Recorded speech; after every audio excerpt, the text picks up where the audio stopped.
Muy bien, vamos a desarrollar ahora cómo es que vamos a usar la plataforma Blackboard Collaborate Ultra en el desarrollo del curso del paciente, del manejo del paciente crítico, ¿no?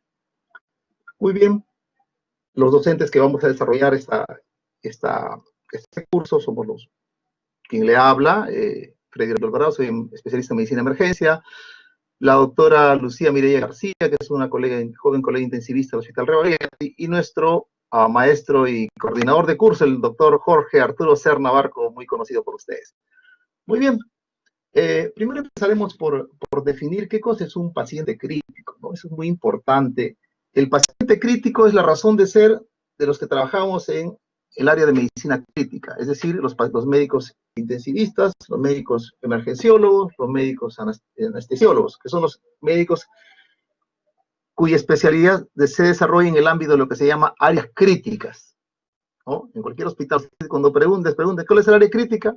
Emergencia, UCI o sala de operaciones. Muy bien, entonces, la razón de ser de nuestro trabajo es el manejo justamente de este paciente crítico.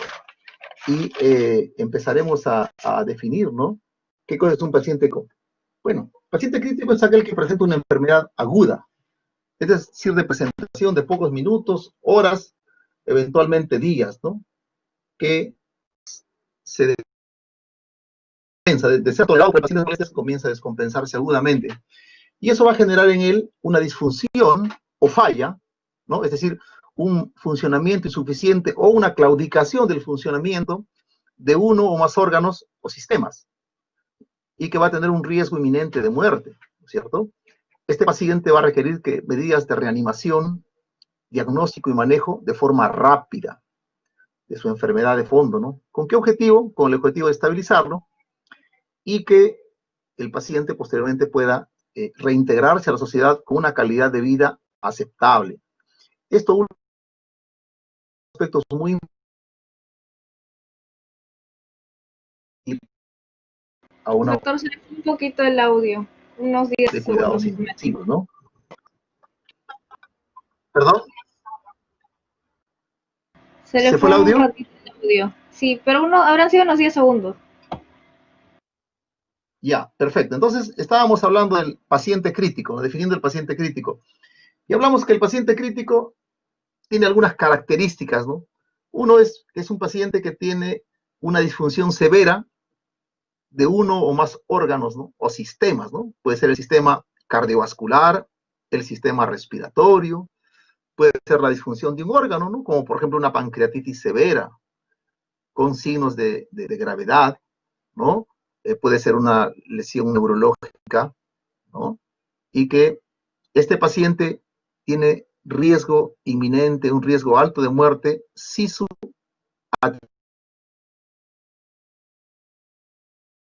sobre todo apropiada. Entonces acá es muy importante la parte del tiempo, ¿no? Se requiere que el tiempo de forma oportuna, ¿no? Segundo, las maniobras de maniobras de tratamiento y diagnóstico también tienen que ser instauradas en forma rápida. Los estudios de la misma forma, ¿no? Es como cuando los pacientes van a por la consulta, ¿no? Te piden un estudio, estos análisis, una cita para sacarse una resonancia.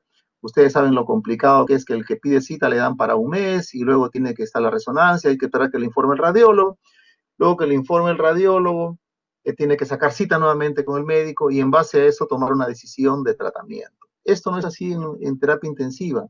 Esto se tiene que hacer muchas veces en cuestión de minutos, ¿no? Tener la tomografía, decidir en base a la información que se tiene, ¿no? Un aspecto muy importante en la definición de este paciente es que tiene que tener una condición reversible, ¿no? Y que el paciente sea recuperable, porque el objetivo del trabajo arduo, intenso que se hace sobre un paciente crítico a diferentes niveles, desde el nivel del nivel de ingreso hospitalario en una sala de emergencia, ¿no? La reanimación en la unidad de shock trauma, y luego ya un trabajo continuo hasta su recuperación completa en una sala de cuidados intensivos. Tiene que ser, el objetivo es de reintegrar a este paciente con una calidad de vida aceptable, ¿no? Eso es muy importante eso para poder decidir a qué paciente vamos a darle un soporte vital avanzado, un soporte crítico. Muy bien. Entonces, una característica del paciente que crítico es que es portador de un proceso potencialmente reversible. Pone en riesgo su vida, pero que es una condición que se puede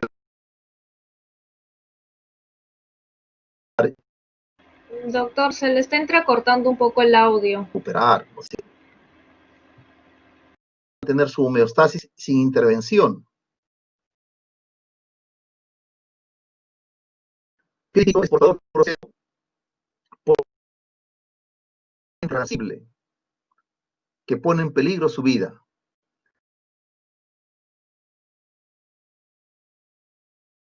Que puede recuperarse, ¿no? Porque el paciente crítico no puede matar.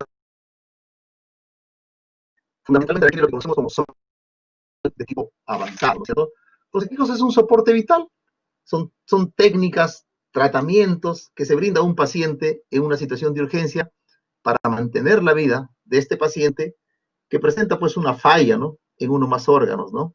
La brindan profesionales de salud capacitados, pero hay situaciones en las cuales se pueden brindarlo personas con capacitación básica como es la RCP básica, ¿no? A través de las maniobras de RCP básica. Pero en líneas generales el paciente que va a terapia intensiva va a requerir soporte vital avanzado. Es decir, por ejemplo, que si yo tengo un paciente que tiene una disfunción, por decir, en el sistema cardiovascular, está hipotenso, ¿no? Entonces este paciente requiere un soporte de tipo vasopresor. Utilizaremos dopamina, noradrenalina, adrenalina, vasopresina, diferentes medicamentos que van a mejorar su presión arterial, pero que tienen también algunas complicaciones, unos efectos secundarios si es que no se monitorean adecuadamente. Entonces un paciente requiere estar monitoreado en forma continua, tener un monitoreo de su frecuencia cardíaca, de su oxigenación, tener un monitoreo cardiológico, ¿cierto? Si tiene el paciente, por ejemplo, una disfunción o una falla de un órgano, por ejemplo, el riñón, ya no puede orinar el paciente, va a comenzar a hacer edemas, va a comenzar a hacer uremia, y toda una serie de complicaciones, los líquidos se van a los pulmones, entonces el paciente requiere un soporte vital, por supuesto, de que es un soporte que es una técnica, ¿no? Un procedimiento que va a reemplazar que sus aparato o sistema ha dejado de funcionar. En este caso sería una terapia de reemplazo renal o terapia dialítica o hemodiálisis, como lo conocemos comúnmente, ¿no es cierto? Muy bien. Continuamos. Vamos a ver las 5 principales causas por qué los pacientes ingresan a una unidad de cuidados intensivos general. Cuando dice que no coronario significa pues que es general, porque hay cuidados intensivos coronarios, fundamentalmente para pacientes con intervenciones o patología cardiovascular. También hay cuidados intensivos neuroquirúrgicos, que son sobre todo en hospitales grandes, bastante especializados, ¿no? Pero otros hospitales tienen, digamos, una unidad de cuidados intensivos de tipo general, donde entra potencialmente cualquier tipo de patología que cumple estos criterios de que un paciente se convierta en crítico, ¿no? Entonces, las principales causas son los traumatismos, ¿no? Por ejemplo, los accidentes de tránsito. Segundo, la violencia urbana, ¿no? Heridas penetrantes por arma de fuego, acuchillamientos, también accidentes comunes como caídas, etcétera, ¿no? La otra causa frecuente, las infecciones, ¿no? Teniendo a la cabeza la sepsis o que avanza en un continuo y se convierte en shock séptico, ¿no? Usualmente. Eso implica que una infección se generaliza y produce una respuesta, una disfunción de órganos que produce que baje la presión, haya un estado de hipoperfusión tisular y viene toda una serie de disfunciones de múltiples órganos. Entonces, el shock séptico, ¿no? Es otra de las causas importantes de ingreso a la sala de cuidados intensivos generales. La cirugía mayor, valdría decir los cuidados postoperatorios inmediatos de cirugías grandes, ¿no? Por ejemplo, los pacientes que le hacen un procedimiento neuroquirúrgico que requiere neuromonitoreo, les dejan ahí un PIC para que monitorizar la presión intracraneal. Los pacientes que tienen cirugías como por ejemplo la famosa cirugía Whipple, ¿no? Ese Whipple que es una gastropancreaduodenectomía, ¿no? Entonces es una muy amplia de varias horas y que eso requiere obviamente un monitoreo inmediato que se puede dar fundamentalmente en una unidad de cuidados intensivos. Otras causas son las lesiones o enfermedades neurológicas. ¿No? ¿Me escuchan? Hola. Sí, Sí, doctor, doctor, lo estamos escuchando. Perfecto, perfecto. Entonces, tenemos que otra causa son la lesión o enfermedad neurológica. ¿Qué implica eso? Los accidentes cerebrovasculares, aquellos que cumplen los criterios de ser un paciente crítico, ¿no? Porque podemos tener en la sala de neurología común una ACV, que digamos es un infarto pequeño, que produce una disfunción focalizada, o una hemiparesia, ¿no?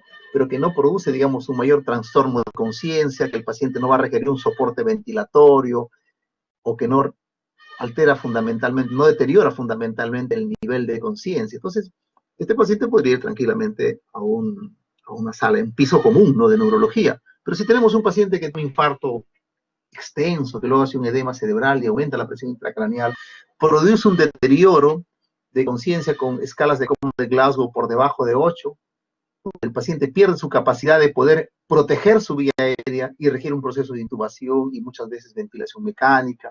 Entonces, este paciente va a una unidad de cuidados intensivos. Si tiene una enfermedad cerebrovascular de tipo hemorrágica, una hemorragia subaracnoidea, un traumatismo grave, un paciente que tiene un hematoma, por decir, intracerebral, que está produciéndole coma o un compromiso de conciencia importante, se requiere un monitoreo estricto de soporte en una unidad de cuidados intensivos.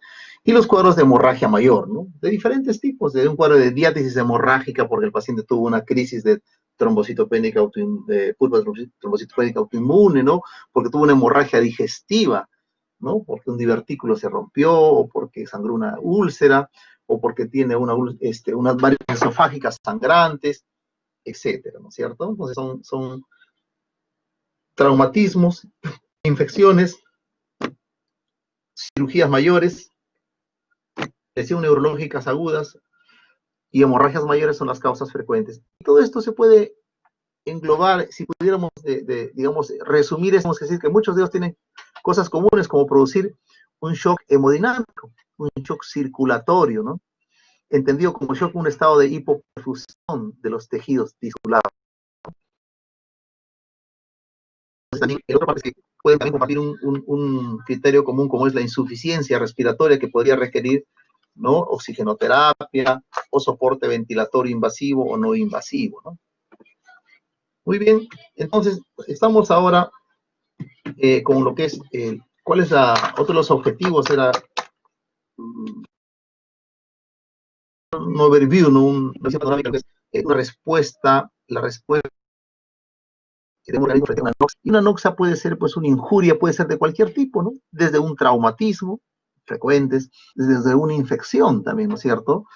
¿No? O una quemadura, etcétera, ¿no? Un trauma, isquemia, pancreatitis, infecciones, ¿no? Estamos actualmente padeciendo en esta terrible pandemia que está dejando mucha muerte y dolor y cosas más.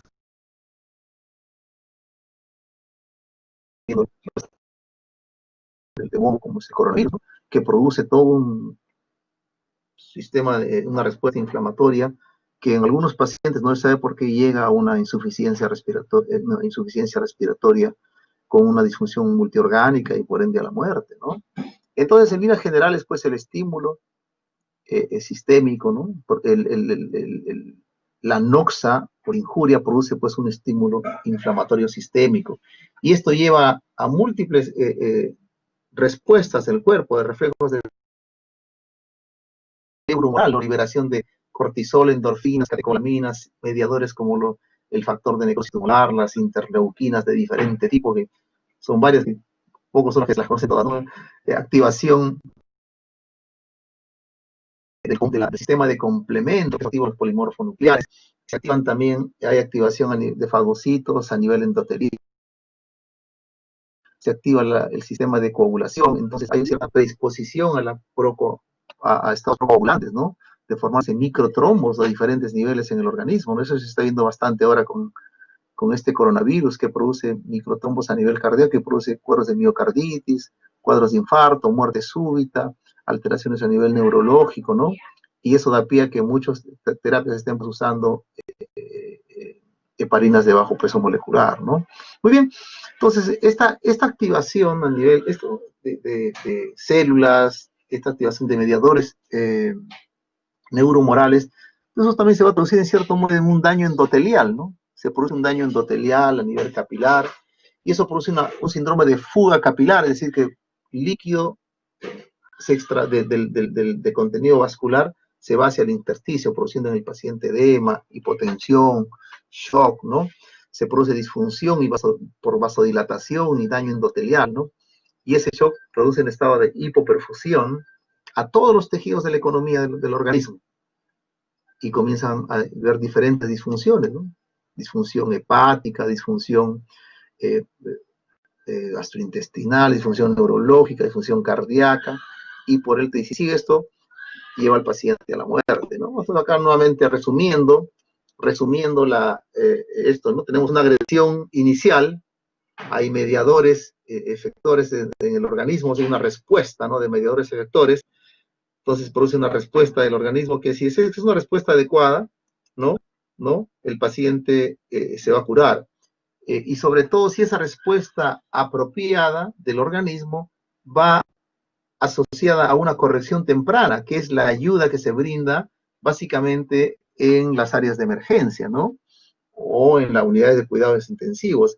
Pero en líneas generales, la corrección temprana no es lo que se llama un tratamiento oportuno, ¿no? El paciente llega con fiebre, detectamos rápidamente que el paciente tiene un cuadro de apendicitis y el paciente se ha operado y se corrige, pues, ¿no? El problema que se iba a suscitar, que se iba a desarrollar. Si es que no se opera a tiempo, el paciente lo mandan a su casa, el paciente vuelve a los 2 días, hace un cuadro peritoneal, entra en un shock séptico por un foco intraabdominal, de un absceso apendicular intraabdominal, ¿no es cierto? Entonces el paciente se corrige tempranamente y entonces se corrige tempranamente su problema, por decir así, por una injuria, digamos, una injuria de tipo infecciosa, ¿no? Y el paciente limita, ¿no? Esta respuesta y eso lo lleva a la curación. Una cosa muy importante en los pacientes que tienden a curarse, ya sea desde forma espontánea o gracias también a las intervenciones tempranas, que muchas veces no tienen que ser muy complejas, ¿no? Tiene que ver mucho con su reserva funcional óptima, ¿no? ¿Me explico? Si yo tengo un paciente, por ejemplo, que tiene una hemorragia por duración, porque tengo una úlcera, ¿no? Y se me revienta la úlcera y sangro bastante, 2 litros de sangre, ¿no es cierto? Entonces, si es que esos 2 litros me producen un estado de hipoperfusión tisular, de shock, y eso me puede, si yo tengo ya una isquemia, una enfermedad, una cardiopatía isquémica crónica, eso me va a desgatillar que nuevamente hago otro infarto, si no lo hice antes, ¿no? Entonces mi reserva funcional es baja, entonces tengo más posibilidades de no recuperarme. Si es que llego a la emergencia, no me tienen apropiadamente, no me ponen sangre o fluidos, no me mejoran la presión arterial, entonces yo no voy a ir por este lado de limitar la respuesta ante esta agresión como es el sangrado severo, sino no voy a ir por otro lado. Muy bien. Doctor, su pantalla no se ve. ¿Perdón? La ¿No se ve la pantalla? No se ven las diapositivas. A ver, déjame ver, perfecto. Hasta qué bueno que vamos a ver si sí parece que el compartir sea, vamos nuevamente, si ese sea, ya, compartimos otra vez. Toda la pantalla comparto. Y estamos acá. En esto estuvieron, llegaron a ver perdón. ¿Se ve? Hola. Ahora sí, doctor. ¿Se ve? Sí, doctor, sí se ve. A ver, Sí se ve. Franca. Ya, Sí se y ve. esto, ¿escucharon la explicación de esta gráfica? Hola, Franca. Sí, doctor, pero en todo caso, si no, repítalo porque se entrecortó un poquito su audio. Ya, perfecto, claro. Entonces, ahora me escuchan bien, ¿no? ¿Aló? ¿Me escuchan bien ahora? Sí, ahorita sí se lo escucha bien. Perfecto, entonces les decía que frente a una agresión inicial, o sea, una injuria, una noxa de cualquier tipo, ¿no? Traumática, una infección, etcétera. Entonces, el organismo responde a través de unos mediadores efectores, ¿no? Como hemos visto anteriormente, toda una respuesta neuromoral y citológica de los que se encargan de la respuesta inicial inflamatoria. Entonces, eso lleva pues a una respuesta del organismo, y si es que esa respuesta es adecuada, ¿no? Y sobre todo, si es que hay una corrección temprana, es decir, hay una intervención médica temprana para poder atender a este paciente, ¿no es cierto? Antibióticos, hidratación, oxígeno, si tiene una apendicitis, erradicar ese apéndice. Entonces el paciente va a tener una respuesta adecuada. Se va a limitar esa respuesta inflamatoria, y sobre todo cuando un paciente tiene una reserva funcional óptima, es decir, que es una persona saludable, el sistema inmunológico, respiratoria, este paciente, buena nutrición, ¿no? Este paciente va a limitar esta respuesta inflamatoria y va a ir a la curación. ¿Qué pasa cuando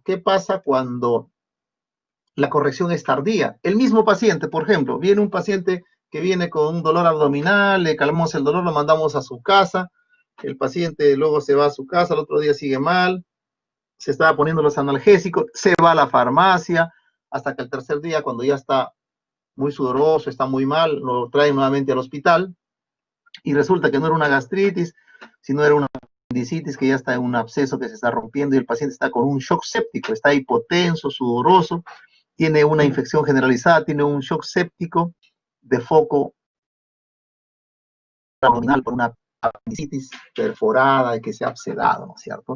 Entonces hubo una corrección tardía, y el paciente, cuando tuvo una respuesta inadecuada a esa noxa infecciosa, y eso le va a producir, obviamente, una disfunción orgánica.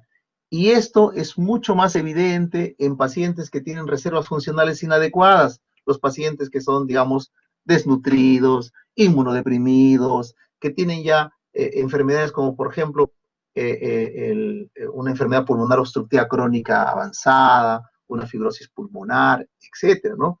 Por ejemplo, si yo tengo un caso, coronavirus, ¿no? Y eso podemos darnos cuenta, ¿no? Entonces, si bien es cierto que no se restringe la mortalidad a personas ancianas con mucha comorbilidad, el grueso de pacientes que sufren que mueren por este coronavirus, el grueso de pacientes, ¿no? O sea, más del 80%, son personas que tienen una reserva funcional inadecuada, muy baja, pacientes que tienen EPOC, enfermedad pulmonar obstructiva crónicas avanzadas, fibrosis, diabéticos mal controlados, gente que sufre obesidad, personas que tienen problemas de inmunodepresión, que no reciben tratamiento, pacientes oncológicos, etcétera, etcétera, ¿no es cierto? Entonces, cuando no hay una reserva funcional, también, o sea, hay factores de riesgo, obviamente esto va a terminar en que van a llevar al paciente a la muerte, ¿no es cierto? Entonces, es muy importante, vemos acá, muchas de estas cosas que podemos ver a los costados son cómo el cuerpo responde ante la noxa, pero acá estamos nosotros, acá intervenimos y hacemos las cosas en forma correcta, temprana, ¿no? No en forma tardía. Eso es una de las filosofías de la medicina crítica, de la medicina de emergencia, de la medicina intensiva. Atención oportuna, rapidez. El tiempo es vital, es un factor que define el pronóstico de los pacientes, ¿no? Atenderlos a tiempo. Muy bien, ¿qué estrategias vamos a desarrollar? Bueno, vamos a desarrollar los temas fundamentales del paciente crítico, no vamos a aprender a evaluar, por decir, el shock en todas sus variantes, la insuficiencia respiratoria, los síndromes coronarios agudos, al leer un electrocardiograma, ¿no? Etcétera. Todos los temas, los temas más importantes que se ven en el manejo del paciente crítico. Hoy día estamos enviándoles algunos artículos de lectura crítica, de artículos de revisión de los temas que vamos a tocar previos a las clases, para que vengan ya leyendo y puedan enriquecerse, además de leer, con también las charlas, conversar, hacer preguntas, y nosotros también vamos a preguntar, ¿no? También vamos a ver los videos de los procedimientos a desarrollar, ¿no? las clases idealmente que sean participativas, sobre todo en la práctica, ¿no? De discusión, expositivas. Esta es una clase fundamentalmente teórica en este caso, ¿no? Aclarar algunos conceptos, preguntar con toda confianza, maniobras algunas maniobras con materiales en el domicilio, participación de la familia, uso de tensiómetros, estetoscopios, algunas cosas que sea factible hacerlo, lamentablemente de forma virtual. La Facultad de Medicina de la URP tuvo la oportunidad de participar en un curso de lo que es el COE, ¿no? De participar como docente. El COE tiene un centro de simulación muy bonito, que tiene bastante material para poder trabajar, que por obvias razones no estamos aprovechándolo ahora, pero esperemos que superemos esto pronto y podamos hacerlo, ¿no? Muy bien, entonces también se va a presentar casos clínicos típicos, ¿no? Para que puedan aprender acerca de la presentación de las enfermedades, ¿no? Evaluación, cómo deben evaluar las funciones vitales, ¿no? Cómo se puede plantear en base a los signos, síntomas, síndromes, ¿no? Que tiene un paciente, unir todo esto, estos síntomas, signos, y poder plantearnos problemas que nosotros definimos como situaciones agudas que requieren direccionarse rápidamente, ¿no? Cuando establecemos problemas en un paciente crítico, fundamentalmente establecemos problemas que son aquellos que si no son resueltos al paciente lo van a matar, ¿no? Por ejemplo, insuficiencia respiratoria, un síndrome coronario agudo, ¿no? Hipotensión, etcétera, etcétera, ¿no? Nos vamos a preocupar por cosas que sí son importantes, ¿no? Como por ejemplo si tiene la pierna chueca o si tiene, no sé, un problema débil, etcétera, ¿no? Que es importante, por supuesto, direccionarlo, pero que no tiene prioridad ni amenaza en forma inminente de su vida. Hablaremos también del enfoque ABCD, ¿no?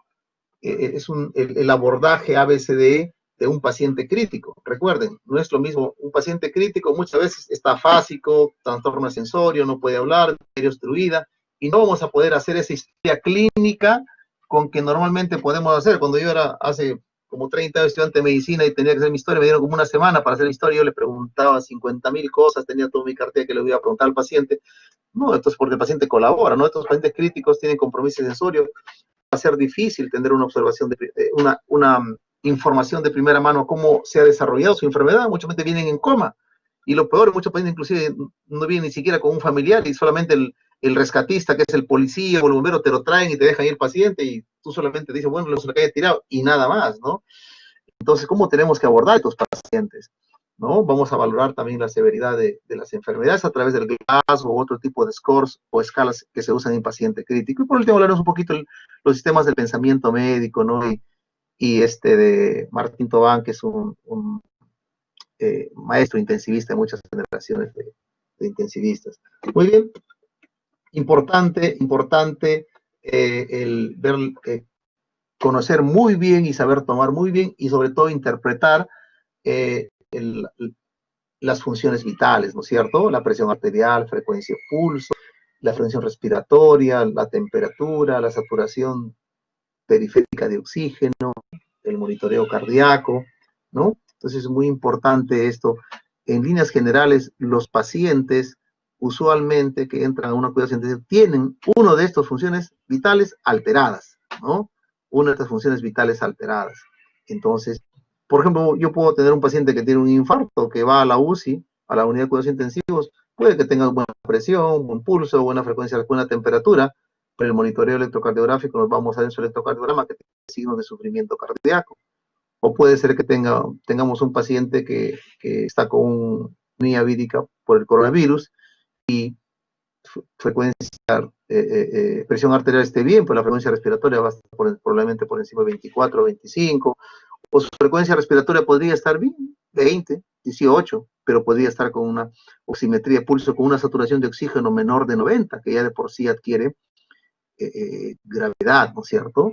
Muy bien, entonces es importante, vamos a aprender a valorar esto. Por ejemplo, acá tenemos una tomografía, ¿no? Una tomografía de pulmón de un paciente que tiene una neumonía por coronavirus, ¿no es cierto? Todas estas lesiones blancas que ustedes ven acá se llaman lesiones en vidrio esmerilado, son típicas de los pacientes que tienen coronavirus. Todos los días vemos esto, ahora que estamos trabajando, yo trabajo en 2 hospitales en el área de emergencia, y vemos estas tomografías, pero ¿qué pasaría si ustedes están trabajando en otra área que no tienen y sospechan, ¿no es cierto?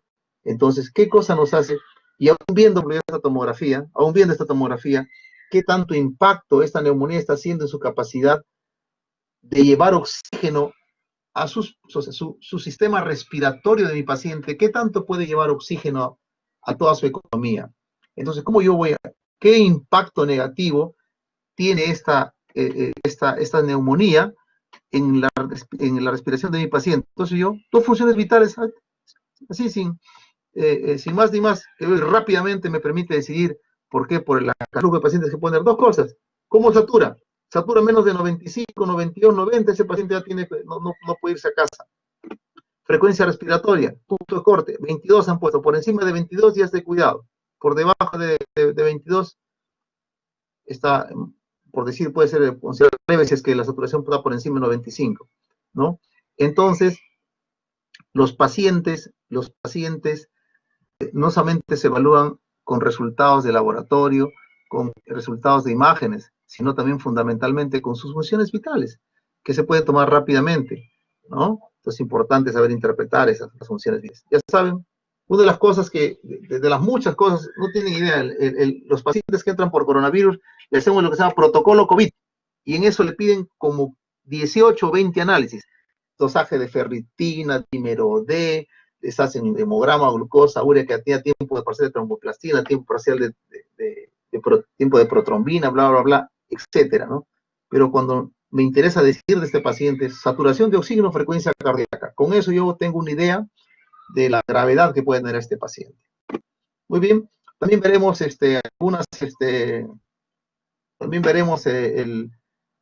algunos procedimientos, ¿no? Como por ejemplo acá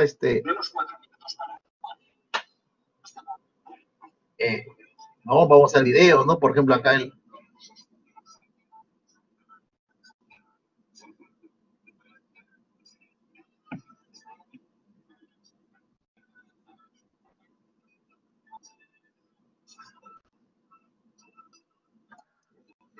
entonces acá estamos.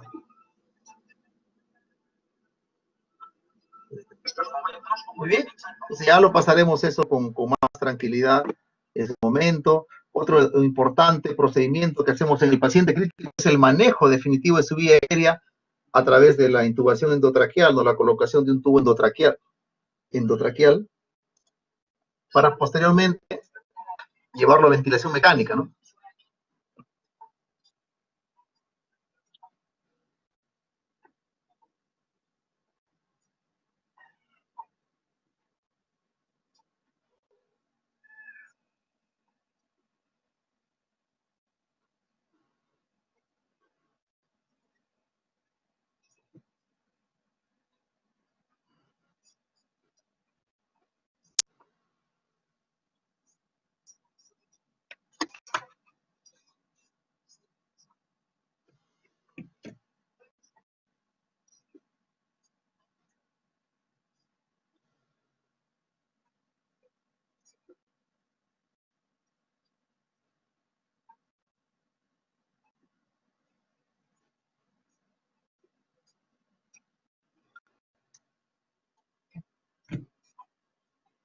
Muy bien, pasamos a, ¿no? Saber que tener una idea de un procedimiento que con frecuencia se hace en pacientes en cuidados críticos, como son, por ejemplo, no en sí, sino en una sala de hemodinamia, pero que son pacientes que con frecuencia enviamos a cuidados intensivos, los pacientes que tienen infarto de miocardio, que se le hacen los procedimientos de angioplastía transluminal percutánea, ¿no?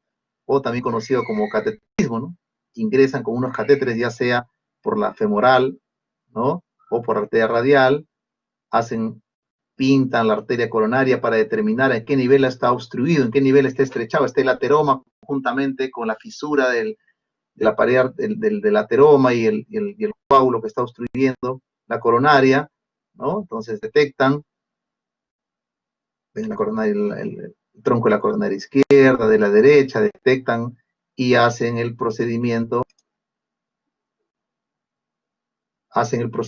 de desobstruir esa arteria coronaria con la colocación de una malla endovascular metálica, también conocida como stent, ¿no? Que usualmente son sistemas modernos, son medicados, o sea, que liberan en forma prolongada unos medicamentos que evitan que vuelvan a agregarse las plaquetas acá y formarse nuevamente trombos y se reocluyen, ¿no es cierto? Entonces, los de hace 20 y tantos años son diferentes a los stents que se tienen ahora más modernos, con menos tasas de reoclusión o reobstrucción, ¿no?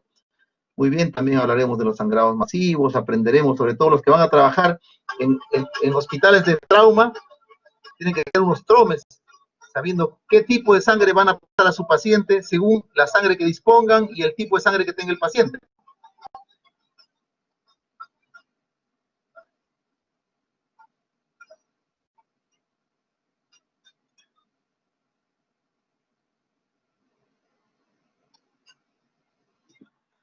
Muy bien, también vamos a conocer el uso de un monitor cardíaco, un monitor multiparamétrico, ¿no? Este monitor toma 5 funciones vitales, 6 funciones vitales, o 6 parámetros, ¿no?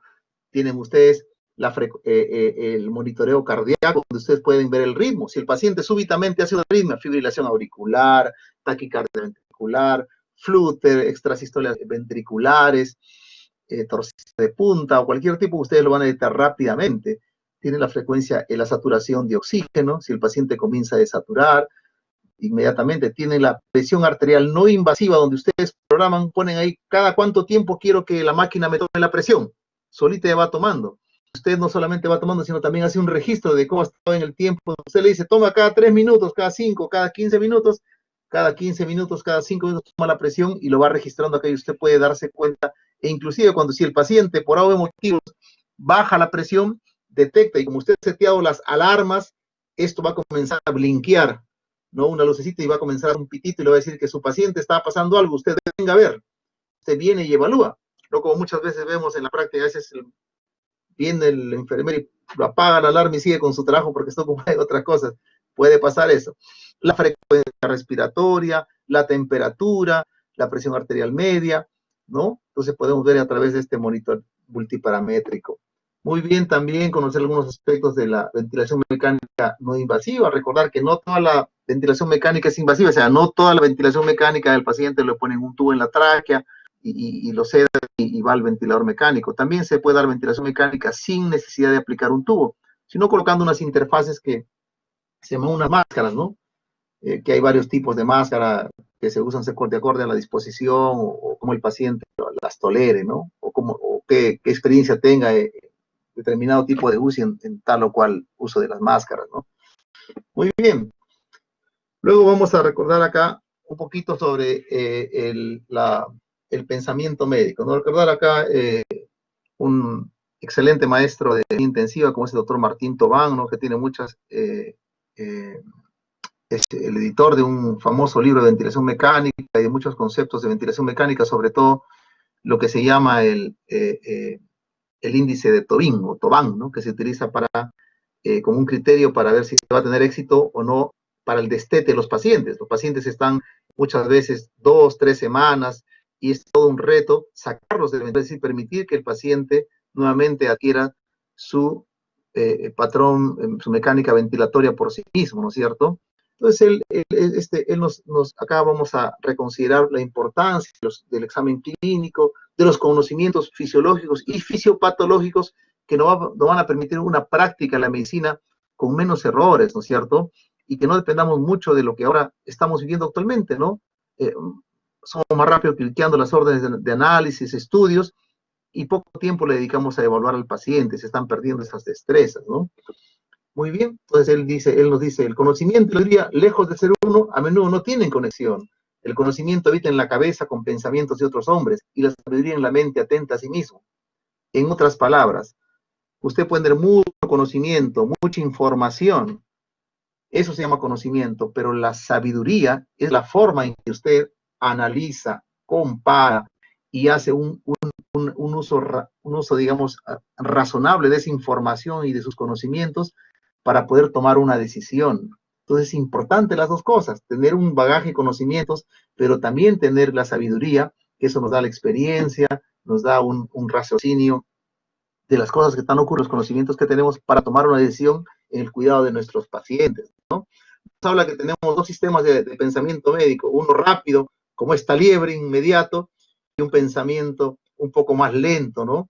Como esta tortuga, ¿no? Entonces el sistema 1, que sería la liebre, actúa de forma automática. El sistema 1 es un sistema de tipo, un pensamiento más de tipo intuitivo. El paciente tiene un sistema de pensamiento 1, reconoce patrones, ¿no? Es hasta de tipo subconsciente, rápidamente, mira, ya, haz así, haz así. Muchas veces acierta, pero otras tantas también tiene errores, y ustedes saben que los errores en medicina paga el pato una persona, que es el paciente. Cuando tenemos los pacientes que tienen, cuando el sistema 1 no nos funciona, es decir, planteamos un diagnóstico rápidamente, y sin embargo, la forma en que razonamos no era la apropiada, entonces el sistema 2 viene a nuestro auxilio, ¿no? Una forma de pensar un poco más lenta, pero que implica el raciocinio, la comparación, ¿no? Es más calculadora. En esta situación el cerebro tiene conciencia que está tratando de solucionar un problema y por ende comienza a utilizar una serie de mecanismos de raciocinio, ¿no? Compara, analiza, calcula, etc. O sea, requiere esfuerzo, es más lenta y de por sí es la que se usa con menos frecuencia, somos más tendientes a usar el pensamiento 1. Ahora, no es que uno sea menos útil que el otro. Si ustedes se imaginan, si ustedes tienen en la cola de consulta, digamos, externa, que atender 20 pacientes, entonces usted se va a tomar 2 horas para ver un paciente, no va a poder atenderlos a todos. Entonces, va a depender mucho de la situación, del contexto clínico, qué pensamiento no usamos, ¿no? Hay situaciones que nos permiten, que debemos actuar en forma rápida, reconocer un patrón, pero también es importante el mensaje que es el reassessment, o sea, hacer la reevaluación de nuestro raciocinio, sobre todo cuando el tratamiento que hemos dado no nos está dando los resultados y el paciente no está respondiendo como esperábamos, ¿no es cierto? Muy bien, entonces, como es el sistema 2, es esencial para tareas que involucran comparación, elección, un raciocinio ordenado, ¿no? Muy bien, entonces, los médicos pensamos pues que empleamos generalmente el sistema 2, ¿no? Que somos, pero no, como todos los humanos, si usamos el sistema, somos más propensos a usar el sistema 1 y por ende más propensos a poder errar en buena parte de nuestras actividades. Entonces es importante detenernos en ciertas cosas que van a requerir una evaluación más exhaustiva, ¿no? Un mayor raciocinio, ¿no? También nos destaca el doctor Tobán. El año pasado hace un artículo muy bonito en una revista unas clínicas de medicina torácica, ¿no? Un clinical chest medicine, sobre por qué la fisiología es crítica para la práctica de medicina. Él vuelca ahí sus 40 años de experiencia personal, su perspectiva. Es realmente enseña bastante, ¿no? Sus raciocinios que hacen, ¿no? Entonces, dice, por decir aquí una perlita, dice, ¿no? La precisión en el diagnóstico triunfa sobre cualquier otro elemento de decisión clínica. Si el diagnóstico es impreciso, el manejo, por lo tanto, será ciertamente fútil, si no peligroso. Entonces, diagnósticos, dice garbage in, garbage out. Si ese es un diagnóstico errado, vas a tratar una enfermedad errada y por lo tanto el resultante de eso va a ser, por lo tanto, ¿no es cierto? Ya sabemos quién los errores.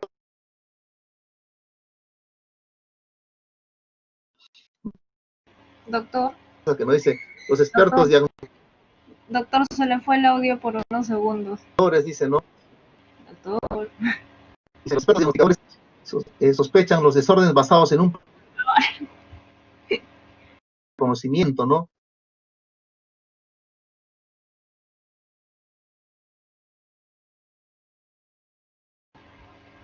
Ah, se le fue el internet. Hay que...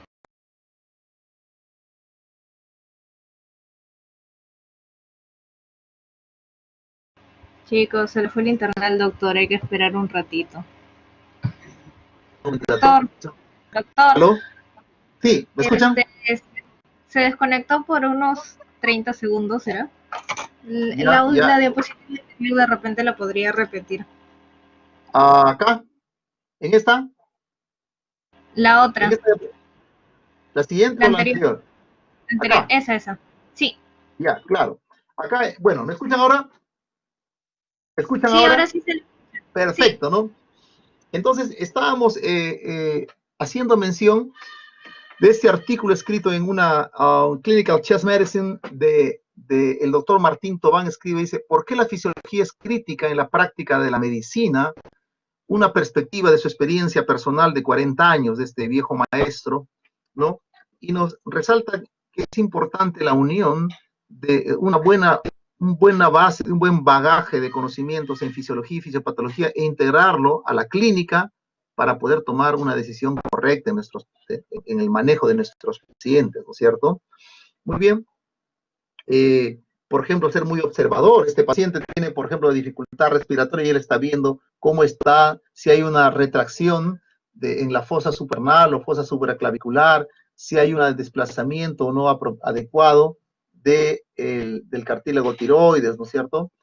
Ve cuál es su patrón ventilatorio, si hay retracción de los espacios intercostales, si hay una respiración, digamos, apropiada, si no, si tiene una simetría en la expansión torácica, ¿no? E inclusive él hace esto que es una observación subrepticia, ¿no? Escondida, de cómo el paciente respira para ver si puede estar hasta simulando o no, ¿no es cierto? Entonces, es un razonamiento más detenido, sobre todo cuando el paciente, hay dudas con el paciente, ¿no es cierto? Por ejemplo, acá, este es en el campo de emergencia, ¿no? Tenemos acá este paciente, cuando usted inspira, su pecho se hace más grande, ¿cierto? Usted levanta el pecho cuando inspira, y cuando expira, disminuye el pecho. ¿Y qué pasa acá cuando inspira? Porque nosotros respiramos a presión negativa, así respiramos nosotros normalmente. Este paciente, por ejemplo, miren, se hunde su pecho cuando, o sea, hace lo contrario. Inspira y se hunde el pecho, y cuando expira, el pecho sobresale, y en cambio el otro lado está normal. Entonces, él tiene, en el lado izquierdo tiene un problema. Eso se llama respiración paradójica. Lo vemos en pacientes que tienen trauma torácico, que llegan a hacer este problema, como es el tórax inestable, también conocido como bolet costal, o tórax paradojal, o respiración paradójica, también le llaman esto. Y viendo esto, ya nos imaginamos que esto está ocurriendo, y la placa es solamente afirmatoria de que este paciente tiene múltiples fracturas costales en dos puntos diferentes, ¿no? En dos o tres costillas en dos puntos diferentes, que aíslan una parte del tórax, y cuando se hace presión negativa, al inspirar, en vez de inflarse el pecho, esto se hunde, como ocurre acá, ¿no es cierto?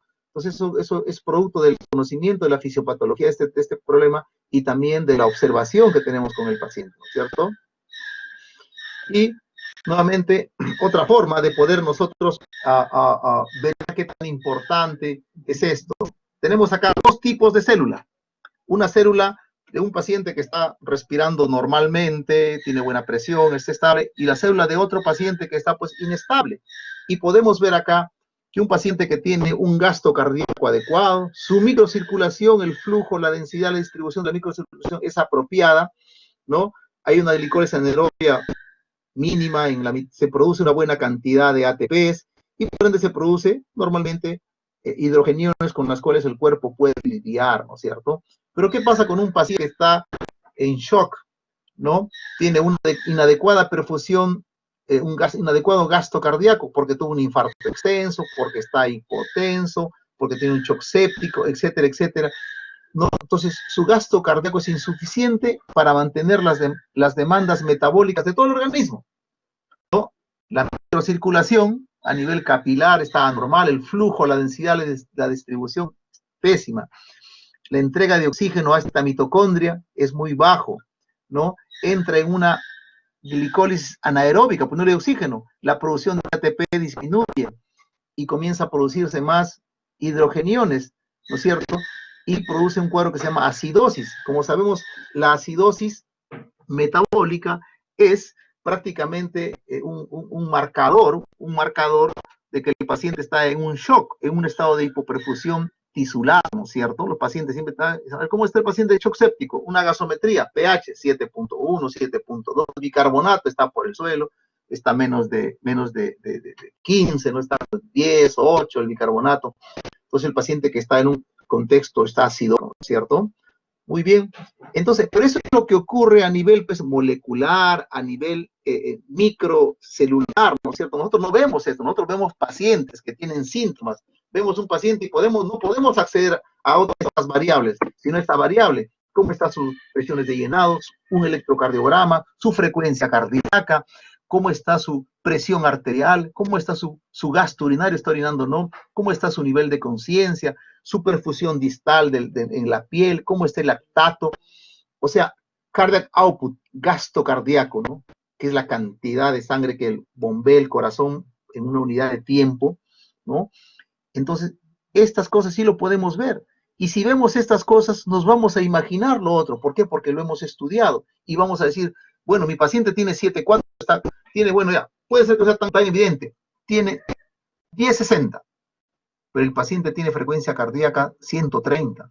En el electro veo que tiene signos de sufrimiento cardíaco. Su nivel de conciencia del paciente está muy ansioso, está un poco medio desorientado, no está orinando. Su llenado capilar distal está muy lento, menos de 4 segundos, lo normal sería menos de 2. Entonces está 4 segundos, perdón, está lento. Dice un AGA y su lactato dice que el lactato está en 4, no, su bicarbonato está en 12, el pH está en 7,19. Pues el paciente, pues, lo otro me lo imagino, entonces, este paciente está crítico, tiene un estado de shock, necesita, pese a que tiene 16, porque ese doctor está con 16, está estable, dice está con 16, y no, pues, porque no manejamos cifras, sino tenemos que razonar el estado del paciente, ver múltiples variables, y estos son síntomas que el paciente manifiesta, sino que tiene que tener uno la mente preparada para poder detectarlo, ¿no es cierto? Es un motivo justamente de que ustedes, esperamos, los profesores de este curso, que cuando terminen este curso ustedes puedan tener esa visión de poder reconocer rápidamente qué paciente está crítico. Muy bien. Y importante también es esto, que es la cadena de supervivencia, ¿no es cierto? Que es una forma que para mí me permite decir qué importantes son los cuidados en todo, de forma continua que presenta el paciente, desde que presenta el infarto, por decirlo así, el infarto o el accidente en el nivel prehospitalario, en este caso un infarto, rápidamente la gente pide ayuda, puede darle una RCP precoz, llegar la ayuda prehospitalaria con la ambulancia, ¿no es cierto? Los médicos de emergencia, poder atenderlo en el prehospitalario y llevarlo en todo caso a la emergencia, atender los médicos en una unidad de shock trauma, estabilizar a este paciente, sacarlo del paro y posteriormente llevarlo a una unidad de cuidados intensivos donde el paciente va a continuar su tratamiento o llevarlo, o de aquí, por ejemplo, podría ser que requiera ir a una sala de cateterismo para destapar esa arteria que está provocando ese infarto severo. Lo cierto es que este paciente se va a recuperar. De la acción correcta y concatenada, no aislada, concatenada, de todos estos eslabones, va a depender mucho las oportunidades de supervivencia que le podamos ofertar al paciente, ¿no? Y ya para terminar, quiero despedirme de un gran maestro, Peter Rosen, tuve la oportunidad de conocerlo en el 2006. Es el rockstar de los médicos emergenciólogos. El año pasado falleció en noviembre. El doctor Peter Rosen resume para mí en este dicho, de los muchos que tenemos, ¿no? Es una colección de dichos del profesor Rosen, es el pensamiento 1 y 2, ¿no? Dice, creo que el peor médico de emergencia es aquel que no puede tomar decisión. Puede que no sea la correcta, pero usted puede cambiarlo luego, ¿no? Pero lo que no puede es quedar separado y estar dubitando. Entonces yo puedo pensar que mi paciente con dolor de pecho, tiene un infarto. Perfecto, y de repente el electro me dice que no es, entonces tengo que rehacerme, pensar más. Pero estatura bajo. Entonces puede ser, hagámosle una angiotomografía porque tiene una tromboembolia pulmonar. Entonces, uno piensa rápido, pero si las cosas no resultan como rápidamente tienes que reevaluar tu tratamiento o replantear tu diagnóstico. Lo cierto es que tienes que actuar en forma rápida. Esa es parte de la filosofía de la emergencia. Entonces, los dos pensamientos son importantes para, tienen, digamos, su lugar dentro del pensamiento médico, pero definitivamente el pensamiento que, si es cierto, es más lento y que tiene más certeza y precisión en el diagnóstico es con el sistema 2 de pensamiento, porque incluye más raciocinio, pero es más lento, ¿no? Muy bien. Gracias por su atención y ahora terminamos a tiempo y tenemos unos minutos para poder hacer algunas preguntas. No sé si tienen algunas preguntas. Hola. chicos, si alguno quiere preguntar, levante la manito, si no. A ver, un ratito, déjame ver acá porque...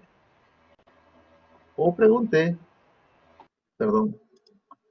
A ver, a ver. Entonces, bueno, preguntaré yo. A ver, tengo acá... a ver, pregunte.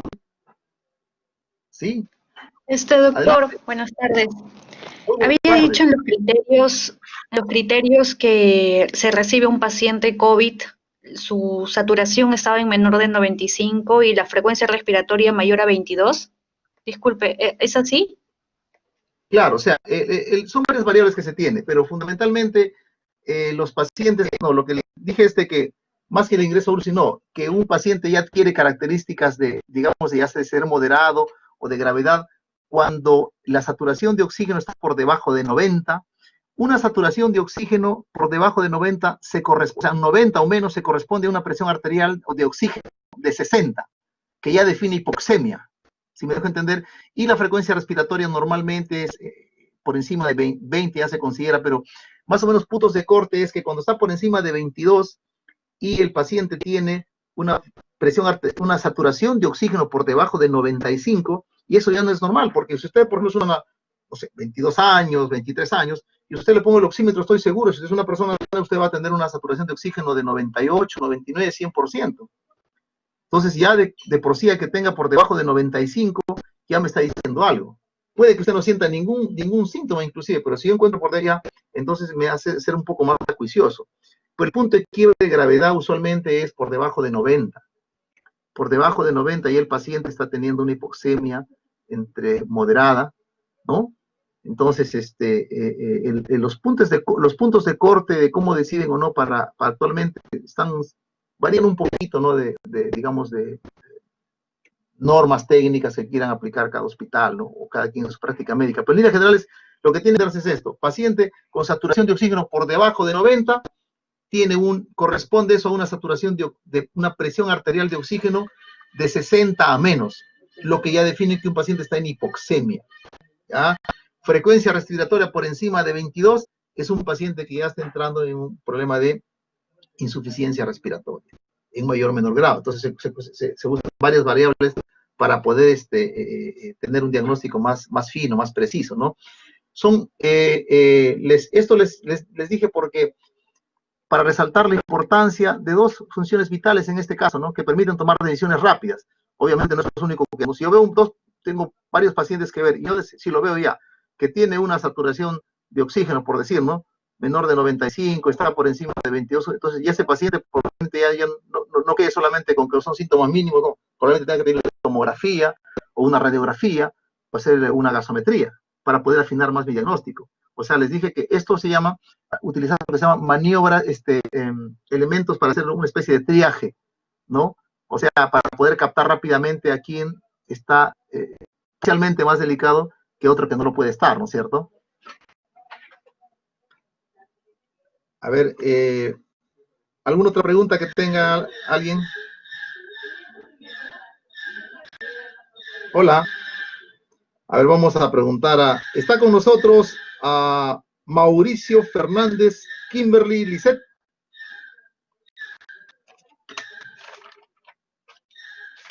Hola.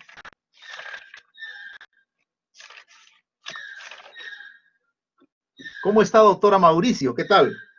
Tengo una colega emergencióloga que también se apellida Mauricio. Muy bien, que trabaja en el Hospital Barton. A ver, dígame, Kimberly, ¿tiene alguna pregunta?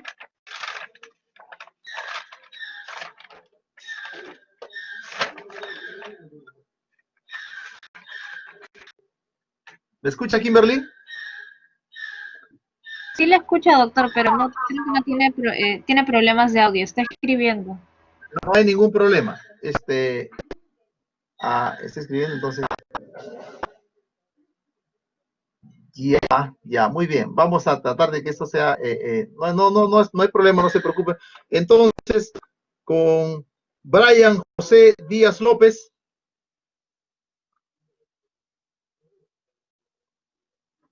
Sí, doctor, buenas. ¿Cómo está, doctor Brian José Díaz López? Preguntita. A ver, ¿Cómo usted cree que luce un paciente? ¿Cómo se vería? Usted mencióneme algunas características que encontraría un paciente que está en un shock circulatorio.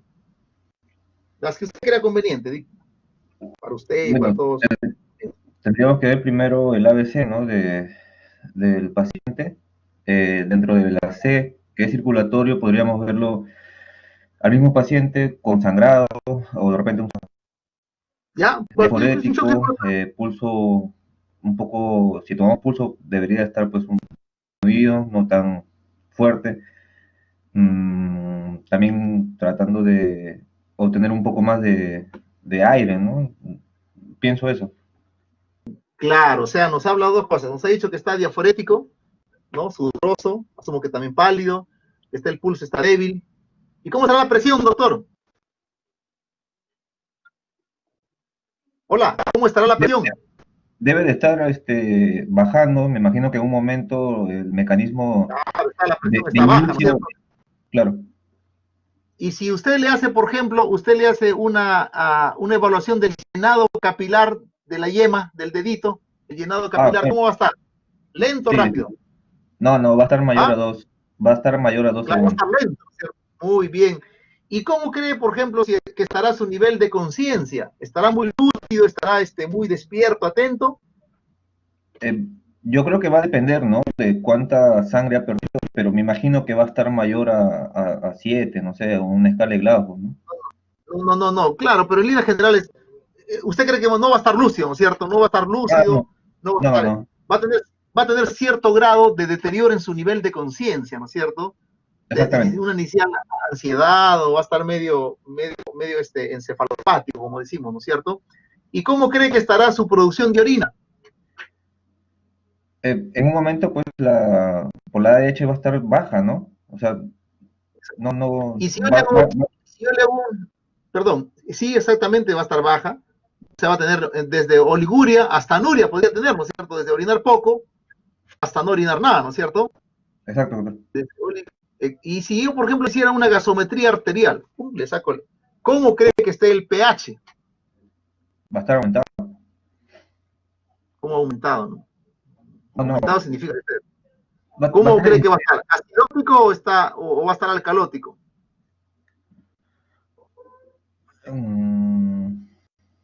no sé, ¿Se doctor. acuerda que producía mucho ácido, ¿no es cierto? Claro, va a producir ácido. Cuando entra en un estado de metabolismo anaeróbico, ¿no es cierto? La mitocondria, la célula comienza a producir más hidrogeniones y esto conlleva a un estado de acidez, ¿no es cierto? De acidemia, precisamente, ¿no? Muy bien, doctor, muchas gracias. A ver, tenemos tiempo. A ver, por acá tenemos a ¿qué otro vamos a coger acá? Otro doctor. La doctora Leila Elena Rodas Alvarado. Leila Elena Rodas Alvarado. ¿Se encontrará con nosotros? Doctor, ¿Cómo está Leila? ¿Qué tal, doctora? Rodas es usted, ¿no es cierto? Rodas, ¿cómo está usted? ¿Qué tal? A ver, quiero que por favor nos pueda decir cuáles creen que sean las causas más frecuentes de ingreso a una UCI general. bueno, las causas más frecuentes suelen ser 5. Por un traumatismo, por infecciones generalizadas, por Ya, cirugía mayor, por alguna ya. lesión Cuidado con el neurológica, operatorio, ¿no? Ya, ajá, y por hemorragias mayores. excelente, doctora. Preciso y conciso. Muchas gracias. Como si lo estuviera usted leyendo en la presentación. Muy bien, doctora. Muy bien, preciso y conciso. Muy bien, tenemos acá a la doctora Andrea Vignale Ángeles. ¿Estará con nosotros? Andrea Vignale.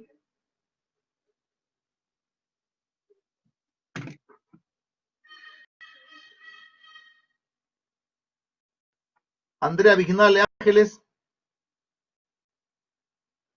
Muy bien. Ahora está escribiendo. Ya, no hay problema. Andrea, no se preocupe.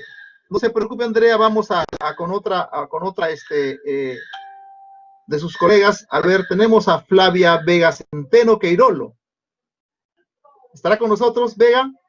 Doctor, buenas tardes, sí. A ustedes, Flavia. Qué gusto, doctora Vega Centeno, es compuesto, ¿no? Es compuesto, sí. Perfecto. Dígame, por favor, ¿qué características cree usted que tiene un paciente crítico? O sea, ¿cuáles son lo que define a un paciente crítico, ¿no? Bueno, ya, un paciente crítico va a estar en un estado agudo, va a estar descompensado, bueno, funciones vitales evidentemente alteradas, puede tener daños de uno o más órganos, potencial riesgo de muerte y va a necesitar sí o sí algún tipo de soporte porque homostáticamente se va a encontrar inestable. Excelente, ¿no? Entonces tiene algo que es agudo, ¿no? Agudo. Y algo también que mencionó que era importante es que tenía que ser potencialmente reversible. Esto es muy importante, o sea, que tenga una patología reversible o recuperable y que el paciente pueda, ¿cuál es el objetivo de todo el trabajo que se hace en la medicina crítica? Desde el trabajo arduo de la emergencia, compensarlo, el trabajo más continuo y prolongado que hacen los pacientes en la UCI. ¿Cuál es el objetivo de esto? Recuperar a alguien a la sociedad para que tenga una vida ¿cómo? Para que se pueda reinstaurar a su vida normal, ¿no? En la sociedad. Y una calidad de vida aceptable. Claro, ¿no? Adecuada, una calidad de vida buena, ¿no? Como era en un inicio, ¿no? Previo a que esté enfermo el paciente, eso es muy importante, Exacto. ¿no? Eso es muy importante, ¿no? Entonces, porque ustedes van a, en algún momento, van a lidiar con esta situación con las interconsultas, ya sea si son intensivistas o no, en que muchos pacientes, la conclusión del médico intensivista es que el paciente no es tributario para unidad de cuidados intensivos. Y esto puede ocurrir en dos situaciones, que el paciente está demasiado bien, como para que vaya a la cuidado a UCI, y el otro extremo es que el paciente está demasiado mal y con un pronóstico muy malo, ¿no? Como para que pueda beneficiarse de los cuidados intensivos, por lo tanto no son tributarios de acceder al cuidado intensivo, ¿no? Muy bien, ya son las 2:05. Quiero agradecerles por su tiempo, por su atención, y espero que les haya aclarado algunos conceptos, les sirva esta clase teórica que he tenido el honor de poder compartir con ustedes, ¿no? Vamos ya a dar, voy a culminar la grabación